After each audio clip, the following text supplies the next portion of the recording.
وقال الشيطان لما قضي الأمر إن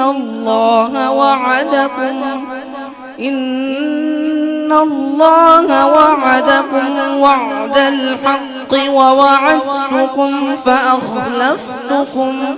وما كان لي عليكم من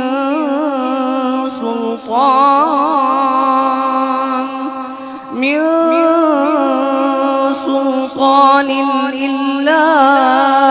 أن دعوتكم فاستجبتم لي فلا تلوموني ولوموا أنفسكم ما أنا بمصرخكم وما أنتم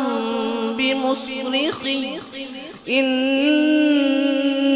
كفرت بما أشركتمون من قبل إن الظالمين لهم عذاب أليم.